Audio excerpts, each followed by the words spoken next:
सांसदों के विदाई भाषण में भावुक हुए प्रधानमंत्री नरेंद्र मोदी। आतंकी हमले की घटना का जिक्र करते हुए गुलाम नबी आजाद की बात को याद करते हुए हुए भावुक। दिल्ली पुलिस की स्पेशल सेल ने दीप सिद्धू को पंजाब से किया गिरफ्तार। लाल किला हिंसा में पुलिस ने रखा था 1 लाख रुपए का इनाम।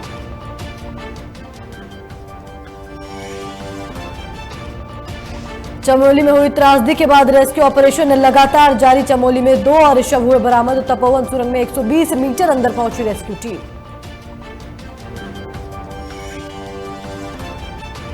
यूपी में आज से खुले 9वीं से 12वीं तक के स्कूल। विद्यार्थियों के लिए सैनिटाइजर, हैंड वॉश, मास्क और थर्मल स्कैनिंग की व्यवस्था स्कूलों को करनी होगी अनिवार्य।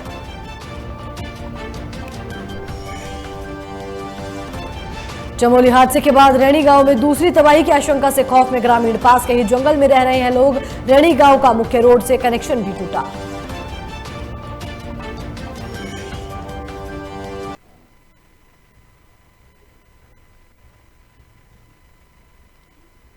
नमस्कार, आप देख रहे हैं लोकमंच और मैं हूं आपके साथ वैष्णवी शर्मा। तो सबसे पहले बात करेंगे बांदा की, जहां बांदा में लोकमंच न्यूज की खबर का बड़ा असर देखने को मिला है। आपको बता दें कि अपनी मांगों को लेकर अनशन पर दिव्यांग दंपत्ति बैठे थे, जो 28 जनवरी से जिन्होंने आमरण अनशन शुरू किया था, जिसके बाद बताया जा रहा है कि लोकमंच न्यूज ने प्रमुखता से ये खबर दिखाई, जिसके बाद खबर चलने के बाद जिलाधिकारी ने जांच के आदेश दे दिए हैं। वहीं आपको बता दें कि सिटी मजिस्ट्रेट ने मौके पर पहुंचकर न्याय का भरोसा भी दिलाया है। इस वक्त की बड़ी और अहम जानकारी आपको बांदा से दे रहे हैं, जहां लोकमंच न्यूज की खबर का असर देखने को मिला है। आपको बता दें कि लोकमंच न्यूज ने प्रमुखता से खबर दिखाई थी, जिसके बाद जिलाधिकारी ने मामले को लेकर जांच के आदेश दिए हैं। वहीं सिटी मजिस्ट्रेट ने मौके पर पहुंचकर न्याय का भरोसा भी दिलाया है। वहीं जो पूरा मामला है शहर कोतवाली क्षेत्र के अशोक लाज का बताया जा रहा है, जहां 28 जनवरी से दिव्यांग दंपति आमरण अनशन पर बैठे थे।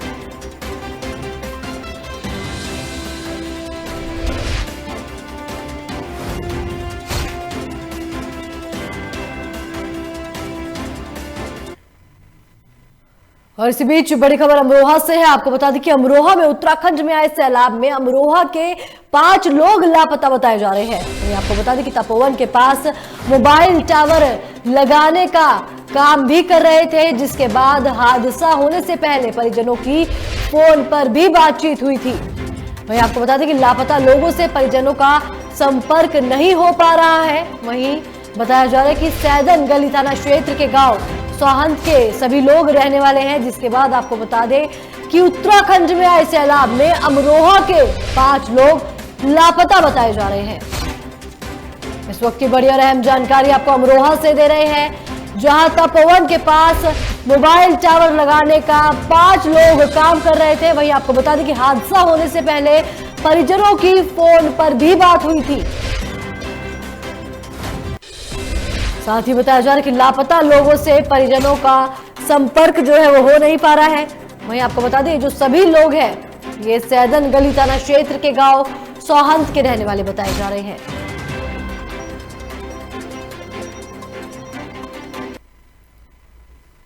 जालौन में नकली और एक्सपायरी खाद्य सामग्री पर अंकुश लगाने के लिए छापेमारी कार्रवाई की जा रही है। आपको बता दें कि एसडीएम सहित फूड इंस्पेक्टर ने बाजार पहुंचकर अलग अलग दुकानों पर छापा मारा। साथ ही खाद्य पदार्थों की जांच के लिए नमूने लिए और अधिकारियों ने खाद्य पदार्थों के कवर पर अंकित एक्सपायरी डेट की खास तौर से जांच की। वहीं एसडीएम और फूड इंस्पेक्टर ने दुकानदारों को चेतावनी देते हुए कहा कि दूषित और नकली खाद्य सामग्री की बिक्री करने पर कार्रवाई की जाएगी।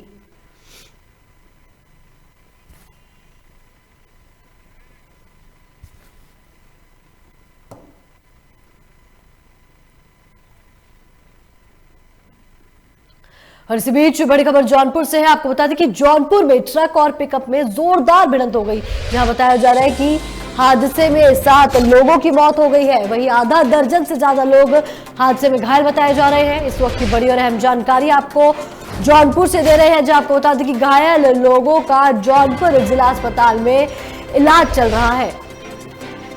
मैं आपको बता दें कि पुलिस ने शव को पोस्टमार्टम के लिए भी भेज दिया है। वहीं जो पूरा हादसा हुआ है ये जलालपुर थाना क्षेत्र के त्रिलोचन बाजार के पास का बताया जा रहा है, जहां आपको बता दें कि ट्रक और पिकअप की आमने सामने से भिड़ंत हो गई है। वहीं हादसे में 7 लोग की मौके पर ही मौत हो गई है, साथ ही आधा दर्जन से ज्यादा लोग घायल हो गए हैं।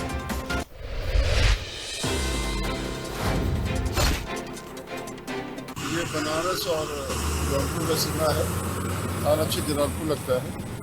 एक पिकअप जो कि दाह संस्कार करके वाराणसी से सरायख्वाजा जा रही थी, सरायख्वाजा जलालपुर के रहने वाले व्यक्ति हैं, और एक ट्रक भी जौनपुर से वाराणसी की तरफ जा रही थी।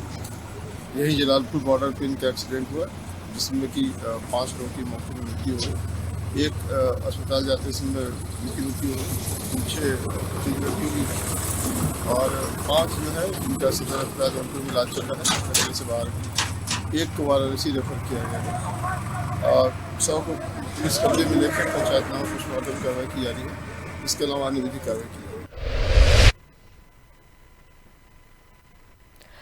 और इस खबर पर ज्यादा जानकारी के लिए जौनपुर से हमारे संवाददाता राहुल यादव हमारे साथ फोन लाइन पर जुड़ गए हैं। जी राहुल, बताया जा रहा है कि ट्रक और पिकअप की जोरदार भिड़ंत हुई है, क्या कुछ पूरा अपडेट है?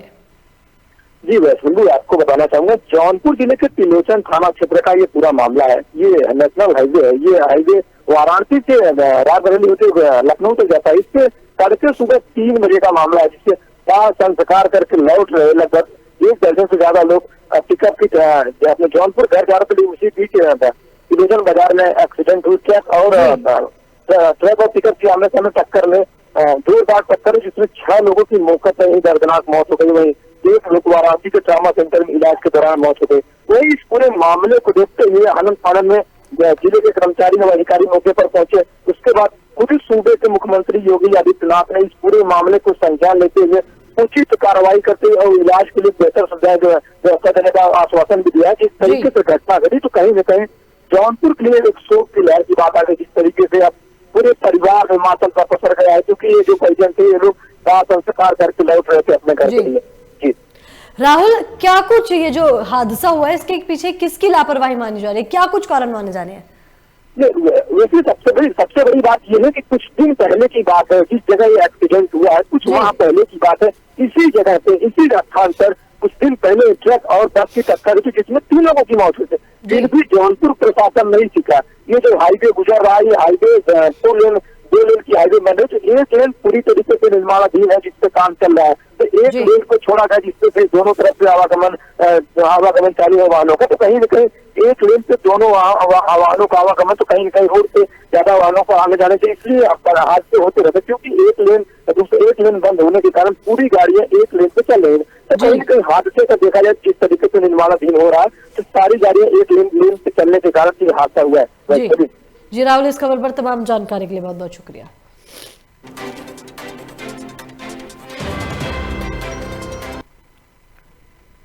उत्तराखंड में हुई त्रासदी में लखीमपुर के 50 से अधिक लोगों के लापता होने की जानकारी मिली है। वहीं जिला अधिकारी शैलेंद्र कुमार सिंह ने बताया कि अधिकारी और कर्मचारी ग्रामीण से मिलकर मजदूरों को चिन्हीकरण का कार्य कर रहे हैं। साथ ही कहा कि संख्या की पुष्टि होने के बाद यूपी सरकार मजदूरों के संबंध में उत्तराखंड सरकार से संपर्क करेगी। आपको बता दें कि करीब लखीमपुर खीरी के 65 मजदूर उत्तराखंड के तपोवन पावर प्रोजेक्ट में मजदूरी कर रहे थे, जिनमें से अभी तक 50 से ज्यादा मजदूर लापता है। देखिए, जो सूचना हम लोगों को प्राप्त हो रही है उसके हिसाब से कुछ लोगों के परिवारीजनों का ऐसा कहना है कि उनके परिवार के लोगों से उनका संपर्क नहीं हो पा रहा है। वहाँ पे काम करते थे। हमारी पूरी टीम लगी हुई है, ऐसे लोगों की सूचना संकलित कर रही है और अगले 2-3 घंटों में हम पूरी सूचना राज्य सरकार को भेजेंगे, जिससे उनके बारे में हम लोग उनके परिवारीजनों को सही सही जानकारी दे सकें। देखिए, जो सूचना हम लोगों को प्राप्त। और इसी बीच बड़ी खबर मिर्जापुर से आ रही है। आपको बता दें कि मिर्जापुर में प्रिंटिंग प्रेस गोदाम में भीषण आग लग गई, जहां आग से जलकर लाखों का सामान जलकर खाक हो गया है। वहीं आपको बता दें कि फायर ब्रिगेड ने मौके पर पहुंचकर आग पर कड़ी मशक्कत के बाद काबू पाया है। इस वक्त की बड़ी और अहम जानकारी आपको मिर्जापुर से दे रहे हैं, जो आपको बता दें कि मिर्जापुर में प्रिंटिंग प्रेस गोदाम में भीषण आग लग गई, जिसके बाद बताया जा रहा है कि जानकारी पाकर मौके पर आला अधिकारी भी पहुंचे। वहीं नाबालग तबेला परस हट्टा बाजार का ये पूरा मामला बताया जा रहा है, जहां आपको बता दें कि एक प्रिंटिंग प्रेस गोदाम में भीषण आग लग गई। वहीं आग से जलकर लाखों का सामान जो है वो खाक हो गया है। वहीं आपको बता दें कि फायर ब्रिगेड ने मौके पर पहुंचकर कड़ी मशक्कत के बाद आग पर काबू पाया है।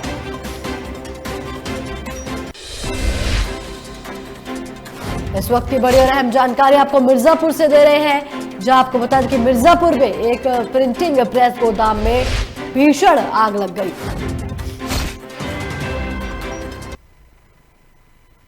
कासगंज के गंज डुनवारा पटियाली मार्ग पर पेड़ से टूटने से 2 बाइक सवार घायल हो गए हैं। बताया जा रहा है कि एक डंपर ने पेड़ की डाली फंसने से पेड़ टूटकर सड़क पर गिर गया था, जिससे पेड़ के नीचे 2 बाइक सवार दबकर गंभीर रूप से घायल हो गए, जिन्हें अस्पताल में भर्ती कराया गया था। आपको बता दें कि यह हादसा देर रात उस समय हुआ जब डंपर गंज डुनवारा पटियाली मार्ग से गुजर रहा था। इस बीच अचानक डंपर में पेड़ की डाली फंसने से पेड़ टूटकर सड़क पर गिर गया। वहीं 2 बाइक सवार भी घायल हो गए हैं। साथ ही गंज डुनवारा पटियाली मार्ग भी 2 घंटे तक बाधित रहा, जिसके चलते रोड पर काफी जाम लग गया।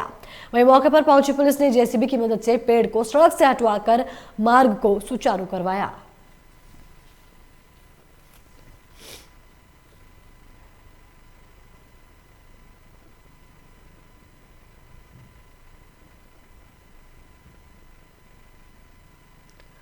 और इस खबर पर ज्यादा जानकारी के लिए कासगंज से हमारे संवाददाता जुम्मन कुरैशी हमारे साथ फोन लाइन पर जुड़ गए हैं।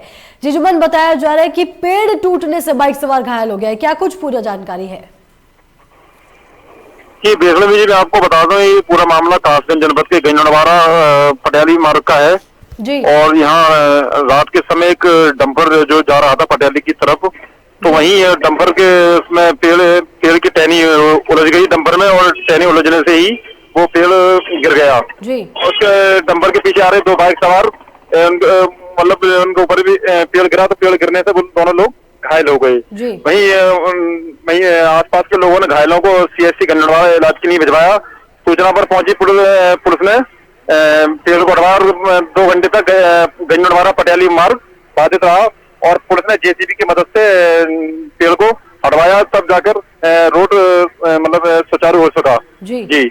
जुम्मन, जो हादसे में जो 2 घायल हुए उनकी क्या कुछ स्थिति बताई जा रही है?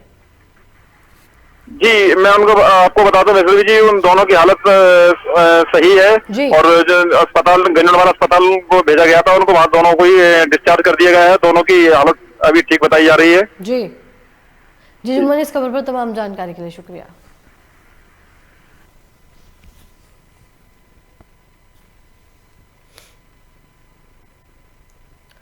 और इसी बीच बड़ी खबर है ललितपुर से है। आपको बता दें कि ललितपुर में फर्जी चिटफंड कंपनी के संचालक और सहयोगियों पर मामला दर्ज हो गया है। बताया जा रहा है कि पैसा डबल करने के नाम पर रवि तिवारी नाम का एक व्यक्ति जो है वो ठगी करता था।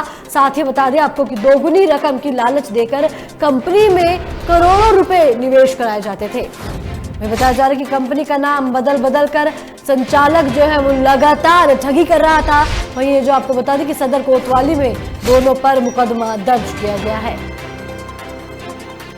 इस वक्त की बड़ी और अहम जानकारी आपको ललितपुर से दे रहे हैं, जो आपको बता दें कि फर्जी चिटफंड कंपनी के संचालक और सहयोगियों पर मामला दर्ज कर लिया गया है।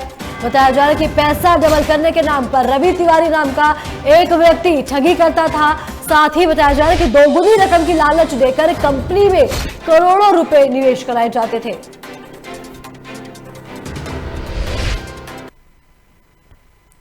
कासगंज जनपद के थाना सिद्धपुरा क्षेत्र के मोहल्ला इंद्रान नगर का चोरी का मामला सामने आया है।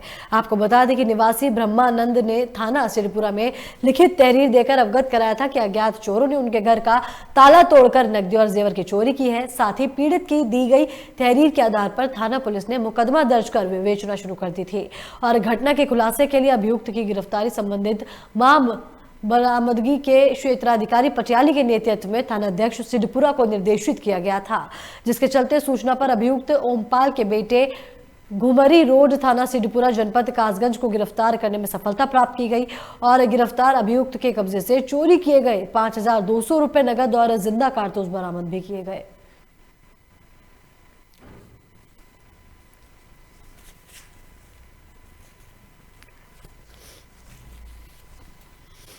जब इसे थाने लाकर टैकल किया गया, चुप कॉलोनी में इसे पकड़ा गया था, टैकल किया गया, इसके घर की तलाशी ली गई तो इसने सिद्धपुरा में चोरी जो हुई थी उसको करना स्वीकार किया है और इसके घर से एक तमंचा 315 बोर, 2 कारतूस, 5200 रुपये और 1 जोड़ी पायल, जो इसने बताया कि मैंने सिद्धपुरा से चोरी की थी, बरामद की गई हैं।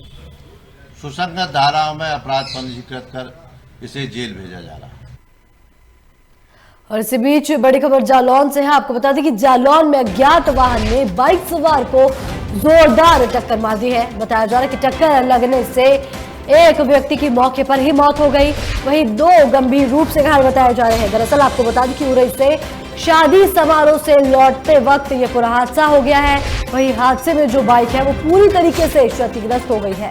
साथ ही एक व्यक्ति की मौके पर मौत भी हो गई है, वहीं 2 लोग गंभीर रूप से घायल बताए जा रहे हैं। इस वक्त की बड़ी और अहम जानकारी आपको जालौन से दे रहे हैं, जो आपको बता दें कि मौके पर पहुंची पुलिस ने घायलों को अस्पताल में भर्ती करा दिया है। वहीं ये जो घटना है ये उरई कोच के गांव पनियारा के पास की बताई जा रही है। और इस खबर पर ज्यादा जानकारी के लिए जालौन से हमारे संवाददाता रविकांत हमारे साथ फोन लगते जुड़ गए हैं। जी रवि, बताया जा रहा है कि बाइक सवारों को जोरदार टक्कर मारी गई है, क्या कुछ पूरी जानकारी है? जैसा कि वैष्णवी जी मैं आपको बता दूं, ये आज रात का एक मामला है। ये शादी से 3 लोग आ रहे थे बाइक से जी। जो हमारे यहाँ जो कौरई और कौर संपर्क मार्ग है उसको हम लोग खूनी सड़क के नाम से जानते हैं, क्योंकि इस सड़क पर कम से कम सैकड़ों एक्सीडेंट हो गए हैं और कई लोगों की जान गई है जी। तो आज रात का ये मामला, एक तेज रफ्तार अज्ञात वाहन ने बाइक सवारों को जोरदार टक्कर मार दी है। इस टक्कर लगने से बाइक के परकच्चे हुए और मौके पे जो एक व्यक्ति खत्म हुआ था 2 लोगों को रेफर किया गया था। जी। अभी सूचना उसका अपडेट मिल रहा है कि उन 2 लोगों की और मौत हो गई है। जी जी रविकांत, बहुत बहुत शुक्रिया आपका इस खबर पर तमाम जानकारी के लिए।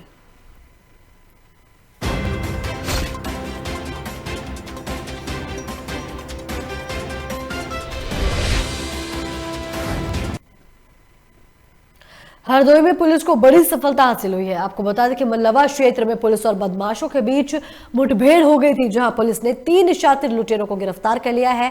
साथ ही आरोपियों के पास से अवैध असला समेत 35 लाख रुपए का माल और 10,000 नगद बरामद कर लिया है। दरअसल 7 फरवरी को चोरों ने तेल से भरे टैंकर की लूट की घटना को अंजाम दिया था, जिसको संज्ञान में लेते हुए पुलिस ने आरोपियों की तलाश शुरू कर दी और 3 शातिर लुटेरों को गिरफ्तार कर जेल भेज दिया। साथ ही पुलिस अधीक्षक ने गठित टीम को 10,000 का इनाम भी दिया है। देखिए, थाना मल्लावा क्षेत्र में एक लूट की घटना कारित की गई थी, जिसमें कि एक टैंकर को, जिसमें कि तेल भरा हुआ था, उसको लूटा गया था। और मल्लावा पुलिस ने इसमें तत्काल बहुत अच्छी कार्रवाई करते हुए 24 घंटे के अंदर इस घटना को वर्कआउट किया है, जिसमें कि पुलिस ने जो लूटा हुआ टैंकर था, जिसकी लगभग कीमत 35 लाख रुपए है, उसको रिकवर किया है। साथ ही 3 अभियुक्तों को पुलिस ने इसमें गिरफ्तार किया है और उन अभियुक्तों के पास से इस टैंकर के साथ साथ एक लग्जरी गाड़ी और एक मोटरसाइकिल और लूट का 10,000 रुपया भी पुलिस ने बरामद किया है। यूपी के हमीरपुर में पृथक बुंदेलखंड राज्य की मांग को लेकर आजाद भारत पार्टी के पदाधिकारियों ने प्रदर्शन करते हुए जुलूस निकाला, जिसके बाद राष्ट्रपति को संबोधित ज्ञापन अतिरिक्त एसडीएम को सौंपा। जुलूस को कलेक्ट्रेट की तरफ आते देख पुलिस ने मुख्य गेट बंद कर प्रदर्शनकारियों को रोक दिया। वहीं आजाद भारत पार्टी के राष्ट्रीय अध्यक्ष सुरेश कुमार द्विवेदी ने बताया कि यमुना नदी के दक्षिणी क्षेत्र में बसे बुंदेलखंड में 7 जिले वर्तमान में हैं, जो अन्य प्रांतों की तुलना में सबसे ज्यादा पिछड़े हुए हैं। साथ ही कहा कि छात्र और छात्राओं के पढ़ने की व्यवस्था ठीक नहीं है, स्वास्थ्य सेवाओं की विकट स्थिति है और गंभीर बीमारी मरीजों को कानपुर और ग्वालियर भेजा जाता है।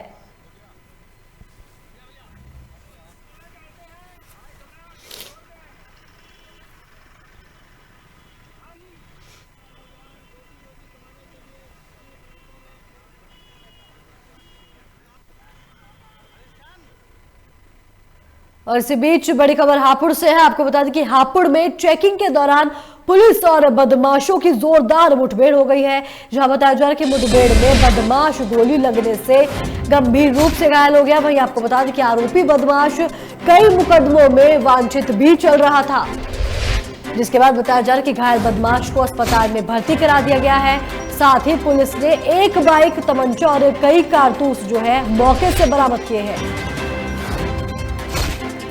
आपको बता दें कि देहात थाना क्षेत्र के सलाई रोड पर ये पूरी मुठभेड़ हुई थी, जहां बताया जा रहा है कि मुठभेड़ में बदमाश जो है एक गोली लगने से घायल भी हो गया है। और इस खबर पर ज्यादा जानकारी के लिए हापुड़ से हमारे संवाददाता समीर हमारे साथ फोन लाइन से जुड़ गए हैं। जी समीर, पुलिस और बदमाशों के बीच में मुठभेड़ हुई है, क्या कुछ अपडेट है? जी देखिए, मैं आपको बता दूं, ये हापुड़ ये थाना देहात क्षेत्र का मामला है, जहाँ पर जी। ये सलाई गांव में पुलिस चेकिंग कर रही थी और चेकिंग के दौरान इस बदमाश को रोका गया था, जिसने पुलिस के ऊपर फायरिंग की थी। फायरिंग के बाद पुलिस ने भी जवाबी फायरिंग की थी, जिसमें एक बदमाश घायल हो गया। जी। ये 2.5 लाख रुपए का इनामी बदमाश बताया जा रहा है और इसकी पुलिस को आसपास के जिले में इसके काफी मुकदमे पर दर्ज थे और जी। इसकी तलाश पुलिस को काफी दिनों से थी। तो उसके बाद उसके पैर में गोली लगी है बदमाश के और उसको उपचार के लिए हॉस्पिटल में भर्ती कर दिया गया है। जी, फिलहाल जी। उसकी हालत ठीक है।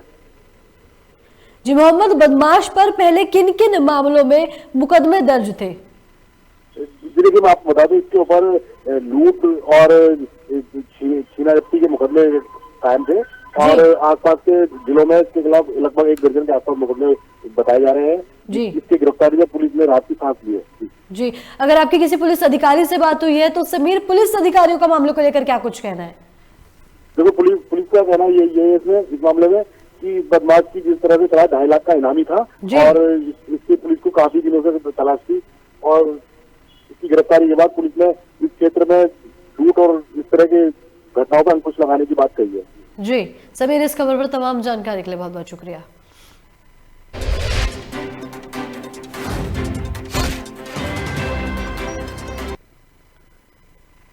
हमीरपुर में 3 सगे भाइयों के घर पर चोरी का मामला सामने आया है, जहां चोरों ने घर में घुसकर नकदी सहित लाखों के जेवरात, टीवी, फ्रिज सहित कई अन्य सामान चोरी कर लिए। मामला सुमेरपुर थाना क्षेत्र के हिंगोहटा गांव का है। बताया जा रहा है कि भाइयों के घर से पुलिस चौकी महज 500 मीटर की दूरी पर है, जिसके बावजूद चोरों को चोरी करना पुलिस प्रशासन पर सवाल उठ रहा है। साथ ही पुलिस को चोरी की भनक तक नहीं लगी। वहीं पीड़ित ने पुलिस को शिकायत पत्र सौंपकर चोरों के खिलाफ कार्रवाई की मांग की है।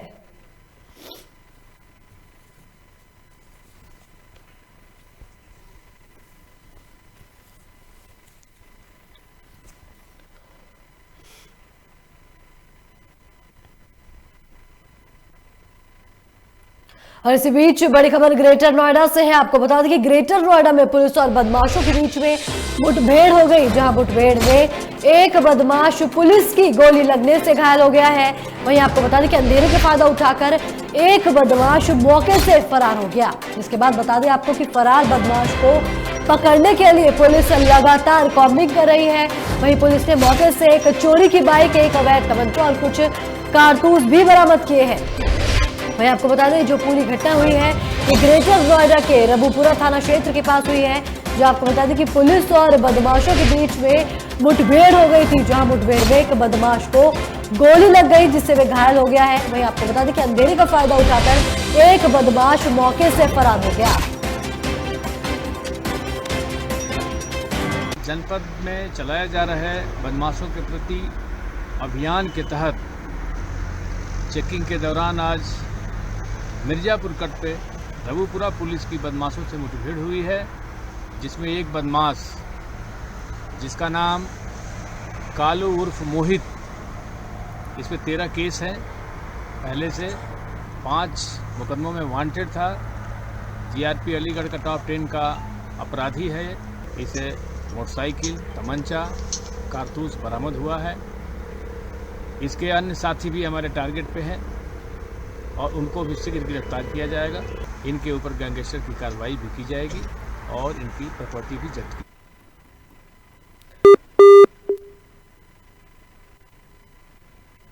आपको बता दें खबर ग्रेटर नोएडा से है, जहां बताया जा रहा है कि बदमाशों और पुलिस के बीच में मुठभेड़ हो गई थी। वहीं आपको बता दें कि मुठभेड़ में एक बदमाश गोली लगने से घायल हो गया है। साथ ही बताया जा रहा है कि एक बदमाश अंधेरे का फायदा उठाकर मौके से फरार हो गया, जिसके बाद फरार बदमाश को पकड़ने के लिए पुलिस की कॉम्बिंग लगातार जारी है। साथ ही आपको बता दें कि पुलिस ने मौके से एक बाइक, एक अवैध तमंचा और कुछ कारतूस भी बरामद किए हैं। और इस खबर पर ज्यादा जानकारी के लिए ग्रेटर नोएडा से हमारे संवाददाता सुमित हमारे साथ फोन लाइन पे जुड़ गए हैं। जी सुमित, बताया जा रहा है कि पुलिस और बदमाशों के बीच में मुठभेड़ हो गई थी, क्या कुछ जानकारी है? देर शाम करीब 11 बजे की बात है, जब ये पुलिस चेकिंग अभियान चला रही थी बादलपुरा थाना क्षेत्र के मिर्जापुर कट के पास। अभी पुलिस को संदिग्ध अवस्था में 2 बाइक सवार आते हुए दिखाई दिए, जिसमें पुलिस ने रोकने का इशारा किया, लेकिन पुलिस बदमाश जो है रुकने की बजाय भागते हुए पुलिस पर फायरिंग करते हुए भागने लगे। जब पुलिस ने जवाबी फायरिंग की तो इसमें एक कालू उर्फ मोहित नाम का बदमाश है, उसको गोली लग गई, जबकि इसका एक साथी जो वो फरार हो गया मौके से। पुलिस ने उनके पास से एक तमंचा, बाइक और अगर हथियार शायद जिंदा कारतूस भी बरामद किया है। हालांकि ये भी जांच में पता चला है कि ये जो मोहित है वो अलीगढ़ से वांटेड चल रहा था और ये टॉप 10 अपराधियों में शामिल है। वहीं गौतम बुद्ध नगर से कई मामलों में वांछित चल रहा था। जी सुमित, मामले को लेकर अगर आपकी किसी अधिकारी से बात हुई है तो उनका क्या कुछ कहना है? अधिकारियों का कहना है कि जो फरार बदमाश है इनका साथी है वो बहुत जल्दी ही गिरफ्तार कर लिया जाएगा। कॉम्बिंग कर रही थी रात पुलिस, तो अभी भी तलाश में जारी है। उसके साथ ही जो बदमाश है इसने कई आपराधिक मुकदमे दर्ज है, करीब 1 दर्जन से ज्यादा मुकदमे दर्ज है इसके ऊपर और बहुत शातिर किस्म का अपराधी बदमाश है ये। जी सुमित, इस खबर पर तमाम जानकारी के लिए शुक्रिया।